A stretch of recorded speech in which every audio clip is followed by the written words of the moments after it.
भारत और पाकिस्तान के तनाव के बीच खासकर जम्मू संभाग के सीमावर्ती क्षेत्रों की अगर बात करें और राजौरी और पुंछ की, तो ऐसे में पैरामेडिकल स्टाफ, डॉक्टर्स, उसके साथ साथ सरकारी कर्मचारियों को स्पष्ट निर्देश दिए हैं कि वो अपने अपने डिस्ट्रिक्ट्स में राउंड द क्लॉक उनकी अवेलेबिलिटी रहेगी। नमस्कार, मैं हूं विवेक सूरी और आप देख रहे हैं हिमालयन मेल। भारत और पाकिस्तान के बीच जो तनाव बढ़ता नजर आ रहा है और खासकर राजौरी और पुंछ की अगर बात करें, निश्चित तौर पर जो लाइन ऑफ फायर में ये डिस्ट्रिक्ट थे और वहां पर काफी क्षति भी पहुंची है। ऐसे में इस चीज को सुनिश्चित बनाने का प्रयास किया जा रहा है। खासकर डिप्टी कमिश्नर राजौरी अभिषेक शर्मा की तरफ से एक स्ट्रिक्ट इंस्ट्रक्शन सभी सरकारी कर्मचारियों को दिए गए हैं कि वो अपनी अपनी ड्यूटीज पर अवेलेबल रहेंगे और अपने मोबाइल फोन्स भी स्विच ऑफ नहीं करेंगे और राउंड द क्लॉक ये बात की है। खासकर जो इमरजेंसी सिचुएशन इस वक्त राजौरी और साथ साथ साथ लगते डिस्ट्रिक्ट पुंछ में नजर आ रही है, ये इसलिए कहा गया है क्योंकि एक जो एफिशिएंसी है एडमिनिस्ट्रेशन की और उसके साथ साथ जो एक रैपिड रिस्पांस है इमरजिंग सिचुएशन को लेकर, क्योंकि एक इमरजेंसी सिचुएशन इस वक्त इन ट्विन बॉर्डर डिस्ट्रिक्ट्स में देखने को मिली है पोस्ट ऑपरेशन सिंदूर और पाकिस्तान की तरफ से जो गोलीबारी की गई है, जिससे काफी लोग प्रभावित हुए हैं। ऐसे में डिप्टी कमिश्नर राजौरी की तरफ से ये स्पष्ट दिशा निर्देश आए हैं। अभिषेक शर्मा जो डिप्टी कमिश्नर हैं, उन्होंने अपने जो सरकारी एम्प्लॉयज हैं उनको ये निर्देश दिए हैं कि वो राउंड द क्लॉक ड्यूटी पर रहेंगे और उसके साथ साथ उनके मोबाइल फोन ना केवल स्विच ऑफ नहीं होंगे बल्कि राउंड द क्लॉक वो अवेलेबल भी रहेंगे। ये इसलिए भी किया गया है क्योंकि जिस तरह तनाव इन क्षेत्रों में नजर आया है और जो खासकर ना केवल सिक्योरिटी कंसर्न्स हैं और जो एक अलर्टनेस भी बढ़ती नजर आ रही है, ऐसे में इस चीज को भी सुनिश्चित बनाने का प्रयास किया जा रहा है कि इस वक्त जो इमरजेंसी सिचुएशन है इसमें किसी भी सरकारी कर्मचारी को जो स्टेशन है उसको छोड़ने की इजाजत नहीं दी जाएगी और ना ही वो ड्यूटी से एब्सेंट रहेगा विदाउट प्रायर अथराइजेशन। और ये भी डीसी राजौरी अभिषेक शर्मा ने स्पष्ट निर्देश दिए हैं कि ऐसे में ये जो ऑर्डर हैं कि ना तो छुट्टी मिलेगी और ना ही विदाउट प्रायर परमिशन के कोई भी एम्प्लॉय एब्सेंट रहेगा और इनमें से अगर कोई भी एम्प्लॉय सरकारी मुलाजिम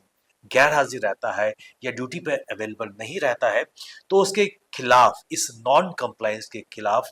सख्त डिसिप्लिनरी एक्शन की जाएगी under Jammu and Kashmir civil service rule. और इसमें ये कई चीजों का ऐसे खुलासा किया गया है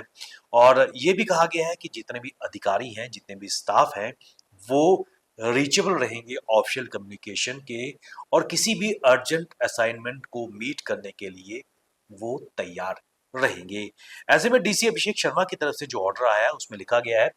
the deputy commissioner has further directed all district and sectoral heads to ensure strict monitoring of their subordinate staff and to maintain a close check on compliance. To reinforce accountability, the administration has warned that surprise inspections may be conducted at various offices and departments to verify the presence and availability of staff member. The order has come into immediate effect and will remain operative under further instruction. This decisive administration action comes in the wake of present situation. इसमें ये कहा गया है कि ये भी सुनिश्चित किया जाएगा सीनियर ऑफिसर्स द्वारा कि स्पेसिफिक जो स्टाफ है क्या वो ऑन ड्यूटी काम कर रहे हैं, क्या वो अपने अपने ऑफिस में अवेलेबल हैं और इस चीज को का भी ये संज्ञान लिया जाएगा कि अगर कोई भी अधिकारी या कर्मचारी, सरकारी कर्मचारी इस ऑर्डर का पालन नहीं करता है तो उसके खिलाफ कड़ी कार्रवाई की जाएगी। ऐसे में ये सरकार की तरफ से एक इमरजेंसी मैकेनिज्म है ताकि जो इस वक्त इमरजेंसी की सिचुएशन ना केवल पुंछ बल्कि राजौरी में भी नजर आ रही है, उस इमरजेंसी से निपटने के लिए एक आपातकालीन ये मेजर्स लिए गए हैं ताकि जो लोग प्रभावित हैं राजौरी और पुंछ में उनको बेहतर तरीके से राहत, पुनर्वास और तुरंत जो ट्रीटमेंट है, रेस्पॉन्स है सरकार की तरफ से वो दिया जा सके। ये तभी संभव हो सकता है जब सरकारी जो कर्मचारी हैं अवेलेबल रहें और लोगों को, जो आम लोग हैं जो प्रभावित हैं, उन तक पहुंचे, उनकी जो रियल सिचुएशन है उसका संज्ञान ले, और कहीं ना कहीं सरकार की तरफ से जो प्लान्स लिए गए हैं, चाहे हम आपदा की बात करें, राहत की बात करें, फूड एंड शेल्टर की अगर बात करें, मेडिकल इमरजेंसी की अगर बात करें, तो ये राहत तभी संभव हो सकती है जब पूरा सरकारी कर्मचारी का जो टीम है वो 100% अपना योगदान दे। और ये योगदान तभी संभव होगा जब जो सरकारी कर्मचारी हैं सारे ड्यूटी पर तैनात हो और मुस्तैदी से इस आपदा की घड़ी में न केवल जो प्रभावित लोग हैं उनको एक सपोर्टिंग हैंड लेंड कर सकें। और यही कारण है कि डिप्टी कमिश्नर राजौरी अभिषेक शर्मा की तरफ से ऐसा ऑर्डर आया है।